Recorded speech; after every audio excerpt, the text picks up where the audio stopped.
ଯେତେବେଳେ ଜୀବନରେ ସମସ୍ତ ପ୍ରକାର କଷ୍ଟର ଯନ୍ତ୍ରଣାର ସୀମା ଟପିଯାଏ, ସେତେବେଳେ ସେ ମଣିଷ କାନ୍ଦି ନଥାଏ, ସେ ସମ୍ପୂର୍ଣ୍ଣ ନୀରବ ହୋଇ ରହିଯାଇଥାଏ। ଏ ଜୀବନଟା ଏମିତି ଗୋଟେ ନିରୋଳା ଯାତ୍ରା।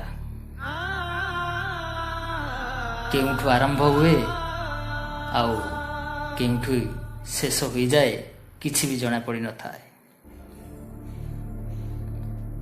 କେତେବେଳେ ସମୟ ଖୋଜେ ଜୀବନକୁ ତ ଆଉ କେତେବେଳେ ଜୀବନ ଖୋଜେ ସମୟକୁ। ଏମିତି ଖୋଜାଖୋଜିରେ ଦିନେ ସମୟ ଆଉ ଜୀବନ ବି ଏକାନ୍ତରେ ଏକାଠି ହୋଇଯାଇଥାନ୍ତି। ସବୁ ଇଚ୍ଛା କାହାର କେତେ ଏଠି ପୂରଣ ହେଲାଣି ନା ହୋଇଥାଏ। ହୁଏତ ଅନେକ ପ୍ରାପ୍ତ ହୁଏ ଆଉ ଅଧୁରା ବି ରହିଯାଏ। ହେଲେ କିନ୍ତୁ ଆଉ ପରନ୍ତୁରେ ଜୀବନ ବି ସରିଯାଏ।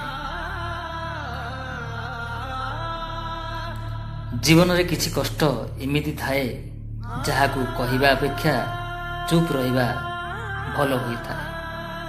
କାରଣ ତାହା ବାସ୍ତବତା ଅପେକ୍ଷା ବର୍ଣ୍ଣନା କରିବାରେ ଅଧିକ କଷ୍ଟ ଲାଗିଥାଏ।